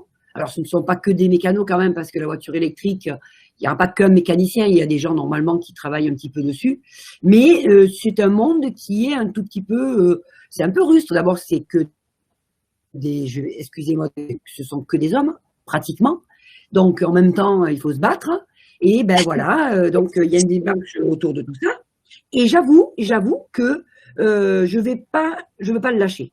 Parce que je veux une autonomie. C'est une personne qui est en master, qui normalement est une partie d'autonomie. Hein, et je souhaite vraiment qu'il devienne une autonomie. C'est pour ça que je l'ai mis en parallèle avec Denis et un de mes collègues qui est dans le bureau d'études et qui avait qui avait exprimé un jour un projet en disant « Est-ce que Michel, tu voudrais bien que je sois un petit peu spécialiste de la voiture électrique, enfin de la partie mobilité verte ?» Donc, je le mets aussi avec une personne qui est un peu terrain et vraiment qu'il se libère. Mais je veux vraiment l'accompagner, moi, en tant que personne. Je veux vraiment qu'il me démontre qu'en fait, il est passionné, mais que ça ne se voit pas. Voilà. Et je voudrais arriver à faire sortir ça. Et si vraiment, Stéphanie, si vraiment il est très, très ouvert, je serais vraiment ravie parce qu'on est arrivé à lui casser cette armure qu'il a autour de lui et qui sûrement lui fait peur. Voilà. On va te suivre, hein, comme on avait dit, on va faire des points d'étape tous ensemble avec le chercheur, de manière à vérifier que ça se passe bien. Je pourrais témoigner aussi du recrutement pour Aqualung, puisque là on est avec l'école des mines de Paris. Le projet a beaucoup plu à l'équipe de l'école des mines, au CEMEF, hein, le laboratoire s'appelle le CEMEF, et ils ont été emballés. Donc 2 chercheurs se sont impliqués dès le début dans le projet collaboratif. Ils ont recruté un étudiant étranger libanais qu'ils trouvent excellent et qu'ils souhaitent recruter à l'école des mines. Et ils ont recruté également un maître de conférence. Ils ont la capacité d'avoir des postes de chercheurs plus facilement ouverts que l'université au sens large. Et donc, ils ont également recruté un maître de conférence sur ce projet. Donc, c'est 4 à 5 personnes du laboratoire qui travaillent sur le projet Aqualung. Et ils ont identifié ce candidat qui, en plus, est très bon. Même si il ne faut pas se le cacher, on est en train, je l'espère, de sortir d'une crise sanitaire qui a freiné énormément l'année 2020 et bien entendu on a senti dans certains projets quand il y avait des étudiants impliqués un flottement, surtout au premier confinement. Donc il a fallu attendre que ce flottement passe et remobiliser un petit peu les troupes chez les uns, chez les autres pour réactiver les projets. Donc je crois que chez Aqualung ça a pris un petit peu de retard. J'ai fait un point d'étape avec eux la semaine dernière sur place, mais le projet est bien reparti et il y aura, on attend des résultats probants dans les 6 prochains mois. Bernard, ton micro. À ce propos, je pense aussi que la crise a fait en sorte que beaucoup d'étudiants qui avaient des petits jobs à côté ou qui avaient les moyens d'avoir des revenus qui ont plus ou moins tous été arrêtés, que ce soit la restauration, etc., par la crise, fait que beaucoup ont essayé de se trouver une thèse ou un moyen de trouver, de continuer leurs études tout en étant rémunérés, et que du coup, les budgets ont fondu très vite cette année aussi. Tout à fait.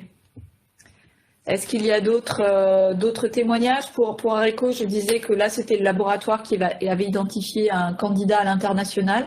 Je ne sais plus quelle est sa nationalité, Frédéric? Russe. Ah, il est russe. Ouais. Il est russe. D'accord. Et puis après, pour la thèse... Vous avez eu un point d'étape avec elle? Oui, on a un point des points réguliers, environ tous les 15 jours, pour faire un peu un état de l'avancée. Par contre, elle est sur le site d'INRIA. Et pour la thèse, du coup, elle est, comme j'ai dit tout à l'heure, majoritairement, enfin la moitié du temps sur le site d'Areco et sur le laboratoire Armin. Et là, ça s'est passé différemment, le recrutement, parce que on a fait l'inverse, en fait. On cherchait pas forcément, enfin, je peux peut-être témoigner là-dessus, mais on cherchait une personne dans l'équipe pour tout ce qui était compétences aéroliques et thermiques. Et en fait, quand on a reçu des candidats, on a proposé un candidat s'il était motivé pour faire une thèse. Et donc, c'est une candidate qui avait déjà une expérience de l'entreprise, parce qu'elle a travaillé pendant 6 ans en entreprise. Et du coup, elle a accepté. Elle s'est dit, ça peut être intéressant, c'est une opportunité pour moi et c'est quelque chose qui m'a toujours intéressé. Et en fait, au lieu de l'apprendre directement en tant qu'ingénieur, on lui a proposé de commencer par la thèse et de l'aider, en fait, de faire une thèse CIFRE et de l'aider à financer cette formation-là. Et c'était positif parce que du coup, elle était déjà autonome en termes de suivi, comme elle a eu l'expérience en entreprise. Et c'est presque... c'est une formule qui, je trouvais intéressante parce que on n'a pas forcément en fait des gens qui sortent de l'école. Donc, ça fait qu'on a déjà des gens qui ont une expérience professionnelle, donc qui savent un peu comment fonctionne l'entreprise. Et après, c'est clair que quand il y avait toute la partie administrative, comme je vous l'ai dit, à gérer, donc relation avec la NRT ou manquer des documents administratifs au niveau de l'école des mines, voilà, elle était là à relancer les gens et très proactive, quoi. Donc, c'est vrai que ça, je sais pas si c'est une formule qui est envisagée dans le futur, mais en tout cas, ça peut être une belle reconversion professionnelle pour des gens qui ont 5-6 ans d'expérience, voire plus. Alors, en effet, merci de mettre ce sujet sur la table. Alors, d'une part, déjà, de faire des contrats pré-thèse, ça permet d'impliquer le candidat dans l'entreprise avant qu'il démarre en thèse, et donc de lui faire prendre un peu la température et de le familiariser avec la culture de l'entreprise. Ensuite, là, dans le cadre du plan de relance, je vous en parlais tout à l'heure, sur le dispositif préservation de l'emploi R&D, il y a 2 nouvelles formules. C'est celui de pouvoir proposer à 1 ou plusieurs salariés, ça peut aller jusqu'à 20 salariés de son entreprise, de s'impliquer dans un projet collaboratif de recherche avec un laboratoire. Il y aura une prise en charge du salarié de l'entreprise par l'État jusqu'à 80%. Donc, il faut voir combien de temps il va consacrer au projet. Il y a tout un montage à faire. Mais du coup, c'est une invitation à ce que les salariés d'une entreprise s'investissent un peu plus dans le domaine de la recherche en collaboration avec un laboratoire. Et on a la deuxième option qui est celle de proposer à un salarié de l'entreprise de faire une thèse. Là, il y a une prise en charge à 50%. Donc, effectivement, ce plan de relance invite à étendre cette culture de la recherche et ne la propose plus seulement à des jeunes diplômés. Donc, c'est extrêmement intéressant, effectivement. Ma question suivante, finalement, je pense qu'on a déjà parlé des types de collaboration et des difficultés qu'on a pu rencontrer. Ce serait maintenant, pour chacun d'entre vous, quelle perspective de développement à votre entreprise ou a pu acquérir votre entreprise à l'issue de ces projets collaboratifs ou dans le cadre de ces collaboratifs qui sont en train d'être montés, quelle perspective ça vous donne pour la suite que vous n'aviez peut-être pas tout à fait envisagé avant le projet collaboratif? Qui veut commencer? Alors j'ai Charles et Bernard. Alors Charles qui a levé la main. Bon, on va parler du projet qui est en cours avec un projet de cosmétique. Alors je ne peux pas vous donner le nom du client parce que c'est confidentiel et pour l'instant il ne veut pas communiquer là-dessus. Même pas avant que les produits soient complètement finalisés. On a envisagé, enfin on a fait un business plan avec lui. Alors Electrony ne développe des projets, des produits que pour ses clients. Hein. C'est-à-dire nous on commercialise et on ne vend rien. C'est toujours nos clients qui exploitent des produits que l'on peut développer, que l'on peut créer avec eux. Les produits appartiennent totalement à nos clients toujours. Donc on a fait un business plan sur les 3 prochaines années, sur une branche d'activité dans son domaine, avec justement, on parlait d'emploi, avec 2 emplois à la source, pour exploiter le produit qu'on devrait mettre au point aujourd'hui. Et il se lance, donc ce client va se lancer sur une distribution via Internet d'un produit grand public. Aujourd'hui, il vend au travers de ses instituts. Là, il va vendre dans le grand public, effectivement, un produit avec une machine de traitement et puis des principes actifs associés.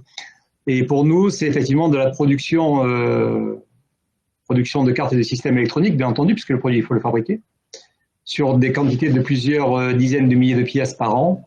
Donc, c'est assez intéressant. Donc là, oui, sur ce projet-là, il y a pas mal à jouer, quoi. Donc, c'est intéressant. C'est l'exemple sur ce projet. D'accord. Et sur le projet Oplit? Et sur le projet Oplit, alors, c'est un exemple qui va l'opposer, parce que là, c'est pas, on n'a pas gardé l'employé, il est parti. Mais il est parti pour de très... Enfin, la personne qui a mis au point le projet et qu'on a accompagné. Si vous voulez, le projet Oplit, c'est un projet interne à Electrony, mais qui émane d'un ingénieur que nous avions embauché il y a 4 ans et qui nous a quittés aujourd'hui pour aller rejoindre une autre entreprise de la région avec laquelle on continue de travailler d'ailleurs. Et du coup, le projet Oplit, on l'a complètement externalisé. Il est pris en charge par cet ingénieur et par sa famille. Et on continue d'être les producteurs de ce projet, mais il est exploité. En définitive, ce projet suit le même profil que l'ensemble de tous les produits que nous développons. Ils sortent ensuite d'Electrony et ils sont exploités par des entreprises autres, quoi. Et nous, on reste par contre les fabricants, bien sûr, du produit, toujours. D'accord. Sachant que l'étape suivante pour ce produit, c'était une validation par l'ENSI, c'est ça? Alors après, oui. Alors, il y avait la première étape déjà, c'est déjà de tester un peu le terrain au travers d'un site de vente en ligne. C'est ce qui est le cas aujourd'hui. Il y a un site de vente en ligne, le produit et vous pouvez l'acheter en ligne. Et c'est dans une deuxième étape, effectivement, de renforcer on va dire, sa crédibilité par un agrément ANSI pour s'adresser sur des projets plutôt militaires ou des projets étatiques, quoi, j'allais dire. Mais étant donné que la qualification ANSI coûte relativement cher, il faut d'abord vérifier quand même que le produit a un impact effectivement en termes de vente dans le grand public. D'accord. Merci Charles. Bernard. Oui, non, tout simplement, c'est prématuré pour nous pour le dire. Moi, c'est un pari que je fais en me tournant vers la recherche pour la première fois et pour une première expérience, en étant absolument convaincu que ça va être un succès et que du coup, il va y avoir de ce dossier-là plein de petits RUE qui vont suivre comme les petits poussins qui suivent leur mère poule. Voilà, donc c'est important de pouvoir, par ce biais-là, qui est à la fois pas cher et sans grand risque, faire rentrer, et c'est du changement, faire rentrer l'innovation dans l'entreprise et embarquer l'ensemble des salariés. Mais c'est pas que ceux avec lesquels ils peuvent travailler directement. C'est une évolution de la culture de l'entreprise. Donc c'est comme ça que je le vois moi, et de toute façon, quelle que soit l'issue de ce contrat CIFRE, maintenant qu'on a mis en sachant que vous voulez impliquer les parties prenantes internes à l'entreprise, mais aussi vos parties prenantes externes. Donc, il y a une démarche développement durable, transition écologique, pour laquelle vous voulez embarquer tous vos fournisseurs, vos clients, etc. Ça va être la partie développement du R&D, quoi. Comme tout ce que je fais, dans tout ce que j'investis, il y a plusieurs niveaux de retombées. Il y a effectivement ce à quoi ça va servir dans les postures et les attitudes des collaborateurs à l'égard des jeunes et des jeunes diplômés, et comment ils vont s'approprier ça en s'apercevant que ça va tous les aider dans leur propre job opérationnel. Et puis le sujet qu'on a choisi me paraît être, enfin, j'en suis convaincu, quelque chose qui est directement exploitable d'un point de vue directement rentabilité, quoi. Le développement durable rapporte plus que ce qu'il ne coûte. En effet, si je peux témoigner plus loin de l'implication des deux chercheurs. C'est leur intérêt à elles, c'est d'utiliser l'entreprise et ses parties prenantes comme des cas pratiques de la recherche en management RSE. Et c'était important pour elles de pouvoir aller aux frontières du mystère, comme ça se passe dans toute la recherche. Je crois que tout le monde sait ici que j'ai fait de la recherche en astrophysique, donc les portes du mystère, je les connais bien. Et ce qui est important pour les chercheurs, c'est de proposer des nouvelles façons de management RSE qui n'existent pas encore dans les entreprises. Donc sinon, on n'aurait pas pu monter le projet. Donc, et ces méthodologies-là qui vont émerger du partenariat avec Resistex seront présentées devant l'ensemble des chercheurs du domaine à l'international. Ça, c'est important. Et il y aura des publications collectives entre le laboratoire de recherche et l'entreprise, donc co-signées. Rien que les gains en images, c'est déjà considérable, mais le sujet porte sur le gagnant-gagnant, et précisément le sujet fait gagnant-gagnant aussi, quoi. Il y a du sens et de la cohérence. Tout à fait. Merci Bernard. Frédéric, des perspectives de développement sur après ces deux projets? On en a un tout petit peu parlé pour le projet avec l'INRIA, mais... Oui. Alors après, c'est vrai que sur le projet, la thèse de CIFRE, donc avec Armin, l'école des mines, là clairement c'est bon pour la R&D, pour Areco Architect, c'est vraiment de capitaliser, de renforcer les connaissances théoriques sur des sujets de physique où on avait pas mal d'inconnus en fait, et donc ça va être vraiment enfin, on a déjà des résultats d'ailleurs, parce que vous expliquez un petit peu comment ça s'est passé. Comme je l'ai dit, la thèse elle a commencé maintenant il y a 2 ans et demi. Donc concrètement en fait la thésarde on l'a mis sur des problématiques d'installation qu'on a eu chez un client en Australie, et ça a permis en fait d'être directement dans le contexte de son sujet. Alors certes c'est une thèse expérimentale, mais il y a aussi l'aspect théorique. Mais sur la partie expérimentale, c'était vraiment intéressant qu'elle soit directement en contact avec comment vit le produit chez nos clients. Donc ça lui a permis en fait de bien comprendre les problématiques d'Areco, de collecter de la data sur site et de proposer en fait des voies d'optimisation, donc qui sont déjà en fait appliquées chez nos clients. Et là, elle continue en fait à travailler sur tout ce qui est résultats expérimentaux. Donc, elle a déjà des choses qui sortent et qui sont en phase d'industrialisation chez nous pour l'appliquer sur nos installations. À terme, elle doit finaliser en fait un modèle numérique qui va servir à notre bureau d'études pour mieux simuler en fait les installations et mieux définir nos équipements chez notre client. Et voilà, et donc du coup, le gain pour l'entreprise, je dirais, c'est toutes ces connaissances théoriques qu'on n'aurait pas pu faire sans l'appui d'une université d'un laboratoire comme Army, quoi. Donc en plus, l'aspect bénéfique, c'est qu'on renforce les liens locaux avec des gens qui sont à côté, en fait, qu'on n'avait pas forcément de lien avec eux, mais on n'est pas si lointain au niveau technique ou au niveau des sujets. Enfin, on trouve toujours des sujets communs. Et c'est une belle opportunité, en fait, qu'on utilise aussi leurs moyens d'essai, et qu'on partage des connaissances sur un sujet. Donc oui, c'est positif, quoi. Enfin, Et sur l'INRIA, où on commence à l'idée d'étudier le comportement utilisateur, je pense qu'il y a de l'ambition derrière, hein.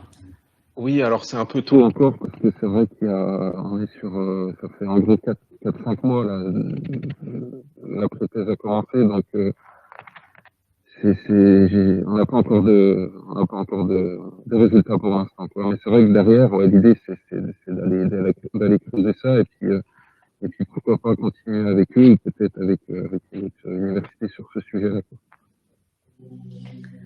Est-ce qu'on peut parler de rayons connectés à terme dont Areco serait à l'initiative? Oui, c'est l'idée. En fait, historiquement, comment ça s'est passé? INRIA nous avait déjà aidé sur le sujet avec leur dispositif INRIA Tech qu'ils avaient en interne, qui n'existait plus, je crois, maintenant, et qui était assez intéressant parce que ça permettait de faire des POC assez rapidement sur des sujets que les entreprises cherchaient de la compétence. Et du coup, en 15 jours, en fait, ça nous a permis d'avoir un premier logiciel, et ça nous a permis derrière de développer, de travailler avec d'autres sous-traitants pour faire le développement de ce logiciel.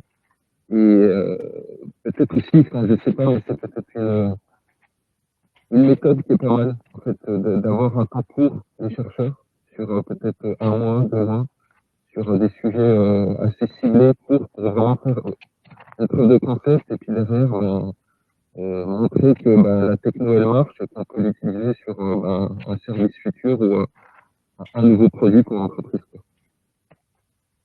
D'accord. Merci Frédéric. C'est vrai que les durées, sur chaque fois, quand on travaille avec des universités, on est sur des tâches. Ce que je peux comprendre, parce qu'il y a des sujets qui demandent du temps sur une thèse, c'est clair que 3 ans, c'est nécessaire. Oui, le micro est mal placé, Frédéric. Ah. C'est mieux? Oui. Vous m'entendez mieux? Oui. Oui, okay. Oui. Je disais que parfois les temps sont assez longs, en fait, avec les universités. C'est ça qui peut être problématique. Tout à fait. Tout à fait, mais c'est là où nous, on intervient pour essayer de trouver le timing commun qui va permettre de répondre à chacun, effectivement. On est aussi sur du gagnant-gagnant, pour reprendre la formule de Bernard. Merci Frédéric. Michel et Denis, sur vos perspectives à plus long terme, vos ambitions. Alors, je dirais que dans l'entreprise, chaque fois qu'on prend ou des stagiaires ou des alternants, c'est jamais par hasard. C'est-à-dire que ce qu'on souhaite toujours, c'est d'avoir des jeunes qui puissent peut-être à la fin de leur stage ou de leur alternance rentrer dans l'entreprise. D'autant plus que sur la voiture électrique, pour l'instant, j'ai pas de personnes qui se sont proposées, si ce n'est la personne dont je vous parlais tout à l'heure. Mais pour l'instant, on était en démarche en se disant qu'est-ce qu'on fait? Est-ce qu'on ouvre un sujet? Est-ce qu'on fait ce qu'on appelle nous des sujets aux portes? C'est l'opportunité, et ça serait nous de la R&D. Enfin voilà. Donc, en effet, les perspectives, c'est de dire qu'aujourd'hui, ce jeune homme peut-être dans les 6 mois qui viennent souhaiter peut-être faire une thèse. D'ailleurs, je pense qu'il nous en avait proposé. Il nous avait dit que peut-être il partirait sur un doctorat après ou une thèse, et que peut-être il pourrait être dans notre entreprise et rester avec nous. C'est d'autant plus l'exigence que je souhaite, c'est qu'en effet, si ma démarche, elle était de dire cette personne pourrait être avec nous, parce qu'après tout, il va apprendre pas mal de choses pendant les 6 mois qui va venir, ça serait dommage de perdre cette savoir et puis cette connaissance terrain. Notre objectif, c'est en effet, c'est justement d'ouvrir. Moi, ce que je souhaiterais vraiment, c'est d'ouvrir une vraie activité sur la mobilité verte. et une activité un peu comme pareil, je suis sur le serrage. Le serrage, pour moi, c'est une activité à part entière, parce que ce ne sont pas les mêmes personnes qui travaillent sur l'automobile. Et j'aimerais bien ouvrir un dossier et une activité qui soit autour de la mobilité verte, parce que pour moi, de toute façon, c'est pas la voiture électrique qui vivra le plus, je pense pas, mais elle nous aura aiguillés vers d'autres mobilités qui seront beaucoup plus pérennes et surtout moins polluantes, parce que malgré tout, la voiture électrique démontre que peut-être c'est pas vraiment le vert qui a besoin. Mais sur le fond, c'est pas très grave. Donc voilà, il y a vraiment de la projection sur l'avenir, quoi. Parce qu'en plus, dans l'automobile, il y en a beaucoup. Denis, qu'est-ce que tu en penses? Alors, dans l'exercice de la prospective, je ne suis pas très doué, mais non, je vais botter en tout, je vais dire que c'est un peu tôt. C'est un peu tôt, mais oui, je dirais, ce qu'on cherche clairement, on cherche à avoir un pied dans le véhicule électrique qui nous échappe totalement aujourd'hui par notre passé. Donc, c'est un des moyens qu'on a, je dirais, d'avancer dans cette nouvelle, je dirais, perspective de l'automobile, parce que c'est vrai qu'en fait, on ne sait pas sur quel pied danser avec ces projets-là. Parce que d'aucuns parlent d'avenir, d'autres parlent de transition. Alors, qui dit transition dit forcément une durée de vie limitée. On ne sait pas vraiment dans quoi on doit investir ou pas investir pour les années qui viennent. Donc, c'est un petit peu difficile de s'y retrouver. D'autant plus que les constructeurs y vont en ordre dispersé, chacun tirant à la couverture à lui. C'est compliqué pour nous qui essayons d'être multimarques d'avoir une vision globale du marché. Donc, pour moi, c'est un petit peu un coup de poker. C'est-à-dire qu'on va voir qu'est-ce que l'avenir nous réserve. Et on fait vraiment, pour l'instant, une démarche on jette quelque chose pour voir et on va voir comment ça évolue. Voilà, moi, je n'en dirai pas plus pour l'instant. Merci Denis. Je terminerai ma dernière question, mais celle que j'avais prévue, que vous avez transmise, vous y avez pratiquement tous répondu. Même si c'est pas toujours simple, je pense que tout le monde est satisfait d'être accompagné dans le cadre du dispositif RUE pour se rapprocher de la recherche. Et je crois que tous vous êtes prêts à recommencer, vous en avez témoigné. Du coup, je terminerai par un dernier tour de table en vous demandant plutôt de réagir sur ce qui vous a interpellé dans les projets des autres entreprises qui sont autour de vous, qui vous ont été présentés. Donc, je répète ma question pour vous laisser le temps de réfléchir, parce que celle-là, je ne l'avais pas prévue. Qu'est-ce qui vous fait réagir? Qu'est-ce qui vous interpelle dans les projets des autres entreprises ici présentes qui vous ont été présentés? Qui veut commencer? Charles? Oui, enfin, moi, ça m'interpelle, ça me parlait. Ce qui est très intéressant, c'est la diversité. Et c'est le nombre de laboratoires différents qui ont été sollicités. Et ça, c'est tout simplement exceptionnel. Donc voilà, c'est intéressant. Ça montre bien que l'univers des possibles est infini, quoi. Et on a de belles choses à faire, parce que c'est-à-dire que demain, quel que soit le projet, on peut s'adresser à vous. Moi, quand j'entends ce que fait Bernard, effectivement, ou ce que fait Rani qui ressemble, ou ce que fait effectivement Michel également avec OneTwo, quoi. Et bon, Areco, je les connais bien aussi avec Fred, on échange souvent sur les projets. Voilà, c'est fabuleux, quoi. Donc oui, c'est totalement open, quoi. C'est 360 degrés, quoi. Et ça, c'est super, quoi. Voilà, pas de limitation. C'est ce qu'il nous faut aujourd'hui. Très bien. Merci, Charles. Bernard? Oui, je ne vais pas exactement répondre à ta question, mais ce qui m'a le plus marqué de ce webinaire de fin d'après-midi, c'est une remarque toute petite que Charles Palanca a dit au début en parlant de vos relations à tous les deux. C'est que dans le cadre du réseautage, vous parliez souvent, mais vous n'aviez jamais rien fait ensemble, et que voilà, ça a démarré un jour. Et moi, je suis vis-à-vis de l'ensemble des participants un peu dans la même idée. On se côtoie plus ou moins à l'UIMM, ou etc. Mais on n'a jamais rien contractualisé ensemble.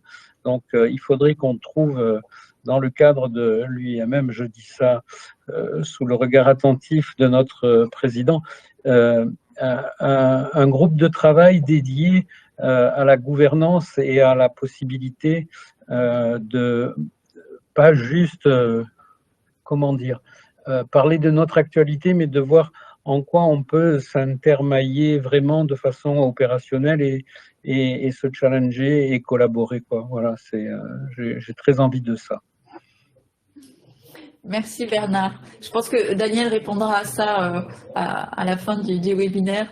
Je passe la parole à Frédéric sur ce qui a pu t'interpeller sur ce qui a été présenté. T'intéresser ou... Oui, vous m'entendez bien déjà? Oui, ouais. C'est bon, ouais. Moi, ce qui m'interpelle, c'est qu'en fait, tout secteur d'activité, on trouve un chercheur en fait qui peut travailler sur, qu'on soit dans la nébulisation, dans l'éclairage ou autre, il y a toujours un chercheur qui peut nous aider, quoi. Donc déjà, ça c'est positif. Donc c'est une première chose. Et j'ai pas senti de témoignages de gens déçus en fait de l'expérience. Donc ça aussi c'est quand même un plus, quoi. Et peut-être aussi, enfin c'est grâce à RUE qui nous aide à sélectionner les bons candidats et puis à bien cibler, on va dire à bien cibler le bon laboratoire. Donc c'est positif parce que tout le monde a l'air satisfait. Donc voilà. Bon, on a aussi choisi des gens satisfaits, mais pas voilà, que. D'accord. Mais bon, faut en prendre aussi. Mais pas que. Non, ce matin, j'ai animé un webinaire pour les Bouches-du-Rhône et j'ai fait témoigner quelqu'un qui n'était pas totalement satisfait de son stagiaire, mais qui était très satisfait du chercheur. Et donc, c'est bien de montrer qu'il y a des gens pas satisfaits et de voir comment on répond à la problématique qui se présente. Hein. C'est aussi important. Hein. C'est pas juste on donne un coup de baguette magique et ça roule tout seul. Ça roule pas tout seul, on le sait. Donc, à quel moment on intervient pour résoudre les problèmes? Mais c'est vrai que de manière générale, il y a quand même encore du travail à faire parce qu'il y a quand même, enfin le fossé, il commence à être bouché, mais c'est pas encore toujours simple à travailler avec les chercheurs. Non, c'est clair. C'est clair. On a 15 ans devant nous pour mélanger les cultures académiques, économiques, on a encore du temps. Ouais. Même si ça s'accélère. Mais il faut prendre son bâton de pèlerin et y aller, c'est ce qu'on fait à Recherche et Avenir, effectivement. Puis c'est vrai que, bon, on n'en a pas parlé, mais c'est vrai qu'il y a des dispositifs au niveau de l'État qui sont quand même assez avantageux pour, en termes de crédit d'impôt recherche et autres, on a quand même des choses qui sont motivantes. Donc, avec quand même un bémol, parce qu'a priori, le crédit d'impôt ne sera plus aussi important pour les années suivantes sur les collaborations avec les universités. Effectivement, à partir de 2022, les montants consacrés à la recherche ne seront plus doublés dans l'assiette fiscale du crédit impôt recherche. Ce qui était le cas qui sera le cas jusqu'à fin 2021, effectivement. Mais néanmoins, c'est toujours vrai, par contre, le dispositif crédit impôt recherche de recrutement d'un jeune docteur qui n'a encore jamais eu de CDI, donc quelqu'un qui vient de faire une thèse, son salaire est pris en charge à 200% dans l'assiette fiscale pendant 24 mois. Ça veut dire que quelqu'un comme ça, pour vous donner un chiffre rond à 50 000 bruts à l'année, vous récupérez en crédit d'impôt recherche 54. Et ça, c'est toujours vrai. D'accord, ok. Donc c'est intéressant, effectivement. Merci Frédéric. Michel et Denis. Bon, alors tout à l'heure on parlait savoir si on était satisfait ou pas. Moi je ne donne pas encore d'avis. Je donne un avis sur le dispositif, pas de problème. Pour l'instant je ne donne pas d'avis ni sur le stagiaire ni sur le chercheur. Parce que pour l'instant je ne sais pas du tout comment ça va se dérouler. Je pourrais en reparler. C'est ce que tu as entendu des autres projets. Hein. Bien sûr. Bien sûr, et là où je suis satisfaite aussi, c'est d'entendre le nombre d'universités qui sont impliquées.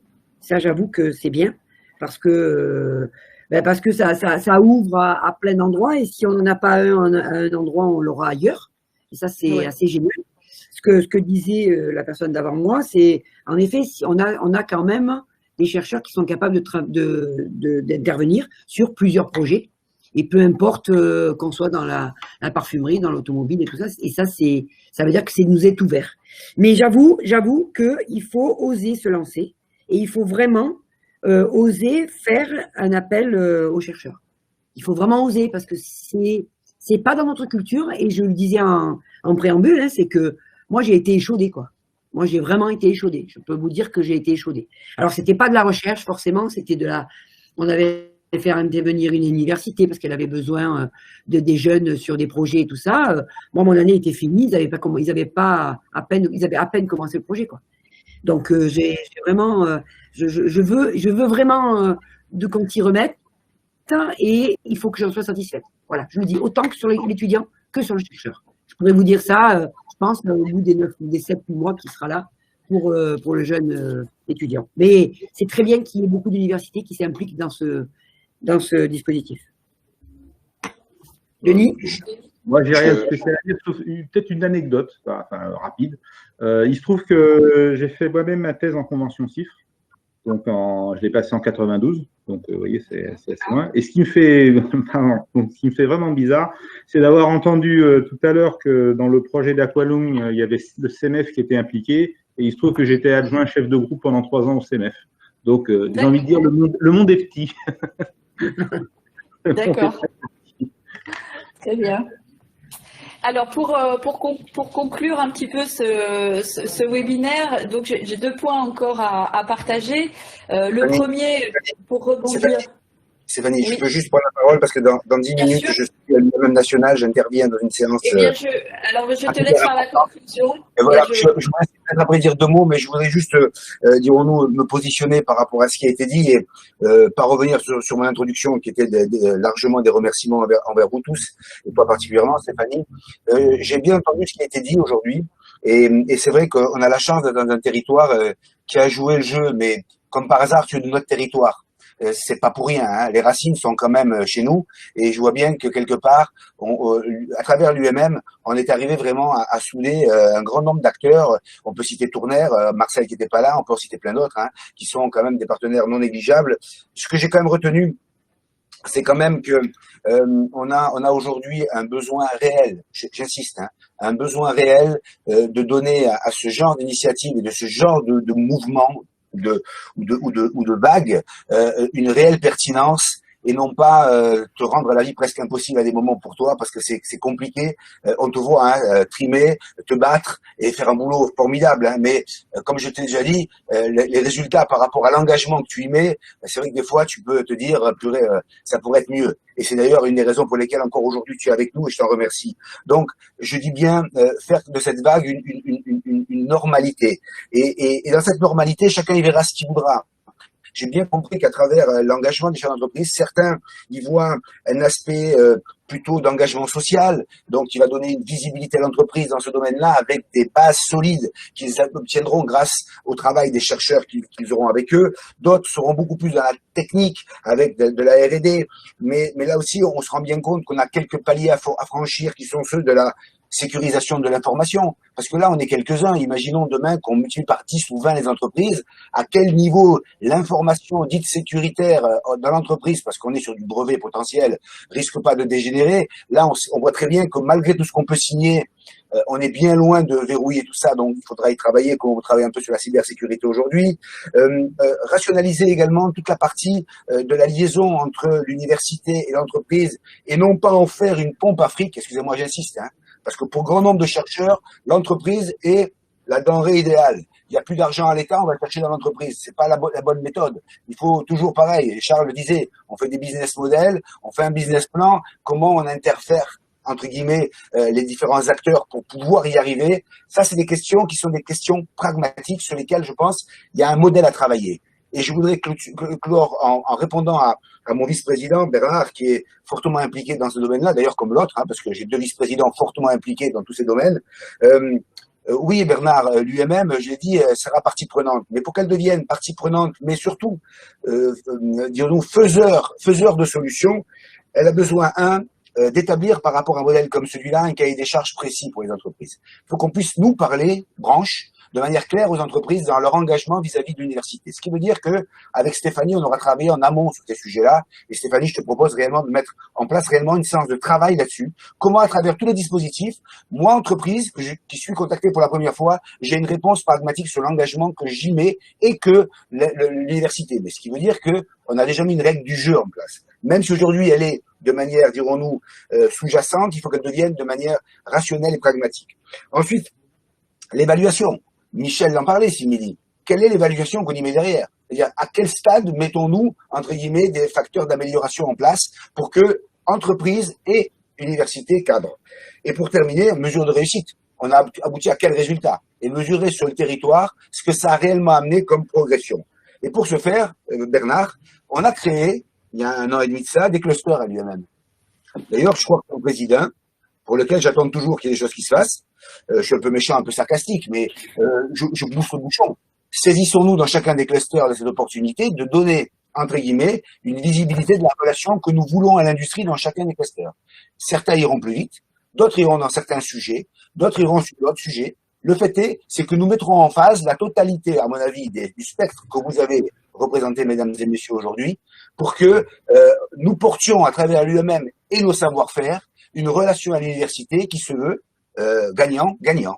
Et quand je dis gagnant, c'est pas simplement être politiquement correct vis-à-vis de l'université ou vis-à-vis de l'image qu'on porte de la formation, réellement gagnant-gagnant dans ce qu'est pour un chercheur son aboutissement en termes de formation et pour une entreprise c'est son aboutissement en termes de nouveauté, d'innovation ou de orientation, dirons-nous, socio-professionnelle ou même psy, pourquoi pas. Donc voilà tout ce qui nous attend. Et j'attendais un peu cette réunion pour vraiment planter ce décor. Et j'aimerais bien, d'ici la fin de l'année, pouvoir mettre les bases en place pour que 2022, sur une nouvelle mandature, qu'un nouveau président, une nouvelle présidente prendra, nous puissions leur donner vie et en faire réellement une routine. J'insiste, une routine. Et comme l'a dit Bernard, on n'aura plus besoin de Stéphanie à ce moment-là. C'est pas pour autant qu'on n'aura pas plaisir à la recevoir, mais on l'obligera pas avec ce bâton de maréchal qu'elle a pris depuis longtemps, à battre la campagne, des fois un peu difficilement. Voilà tout mon souhait. Je vous l'avais incarné aujourd'hui, toute cette dynamique. En effet, plutôt positive. On sait qu'elle n'est pas toujours, mais il y a de belles voies et de belles perspectives. Et je pense que tous ensemble, nous pourrons y arriver. D'autant plus que, à travers toutes ces personnes qui sont là, il y en a un grand nombre de mon conseil d'administration. Donc, Stéphanie, tu as déjà un petit peu le pied déjà dans l'entrebâillement de la porte. Et je pense qu'il n'y aura plus qu'à donner des dates, à mettre des dates en place et après y travailler sérieusement. Voilà, mesdames et messieurs, moi, je vais vous laisser parce que dans 4 minutes, je prends la main sur une commission importante statutaire à l'UMM nationale et donc je me dois d'y être et je vous laisse terminer avec Stéphanie. Vous êtes entre très bonnes mains et je vous remercie encore à vous toutes et à vous toutes d'avoir participé à ce webinaire intéressant, mais surtout pour moi, qui ouvre de belles perspectives. Merci beaucoup. Merci Daniel. Il n'entendra pas forcément ma réponse, mais en tous les cas, pour compléter son propos, effectivement, il y a des chercheurs qui pensent que l'entreprise peut payer, mais on a aussi des entreprises qui pensent que la recherche c'est gratuit et que comme c'est payé par nos impôts, on peut aller se servir. Là aussi, on explique dans les deux sens que ça marche pas comme ça. Et en tous les cas, cette démarche, au-delà d'être au service des entreprises, elle est aussi dans un contexte plus large des universités qui ont acquis leur autonomie, qui se structurent, qui essayent d'être un peu plus impliqués dans leur écosystème et qui ont obtenu des labellisations initiatives d'excellence. C'est vrai pour Nice, c'est vrai pour Marseille. Et les gouvernances de ces universités ont besoin de l'écosystème pour avancer et du coup pour renforcer la valeur et l'image des territoires au niveau national, tout en gardant la très bonne image recherche qu'on a à l'international. Donc c'est une démarche effectivement très très large et qui va au-delà des projets collaboratifs pour les entreprises et les chercheurs. Effectivement, merci Daniel de cette conclusion et on te laisse pour ta vision suivante. Allez, au revoir à toutes et à tous. Merci. Et donc je terminerai ce propos par un petit quiz de rappel, à la fois parce que notre webinaire est enregistré, je vous remercie d'avoir accepté d'y participer, et aussi parce que nous avons deux revues de presse qui sont présentes. Donc, un petit rappel. RUE, c'est quoi? C'est un dispositif d'aide à l'identification d'un expert pour soutenir le développement d'un projet innovant, soutien technologique, commercial ou sciences humaines et sociales au sens large, développement durable, etc. À qui ça s'adresse? À tout type d'entreprise, TPE, PME, PMI, start-up, parfois grandes entreprises dont ETI, si un besoin se manifeste, et tout domaine d'activité, vous l'avez tous souligné. Combien ça coûte? Notre accompagnement est gratuit. Il nécessite seulement l'adhésion à l'association qui est de 150 €. C'est-à-dire 150 €, c'est pas beaucoup. Qu'est-ce que chaque partie prenante a à gagner? Eh bien, bénéficier d'une expertise pour l'entreprise à moindre coût, et pour le chercheur, bénéficier d'un cas concret qui va servir à la recherche et au laboratoire. Et comment être aidé? Eh bien, à travers une expertise de chercheur, à travers le recrutement de ressources humaines qualifiées ou à travers le fléchage vers des financements ou des appels à projets qui vont aider à financer le projet collaboratif. Ça, c'était le petit quiz RUE qui résume bien ce dont chacun a bénéficié. Et je tiens à vous remercier vraiment infiniment d'avoir accepté de participer à ce webinaire. C'est du temps que vous consacrez, j'en ai bien conscience, pour témoigner de votre expérience et permettre à d'autres d'en bénéficier. Merci infiniment. Et je n'ai pas d'autres points à ajouter. Je ne sais pas si nos journalistes veulent prendre la parole.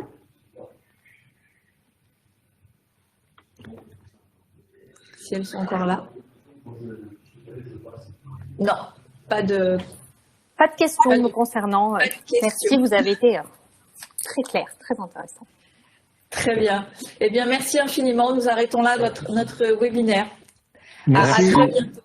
Au revoir à tous. Au revoir. Au revoir, merci. Merci à tous. Au revoir. Bonne soirée, à bientôt.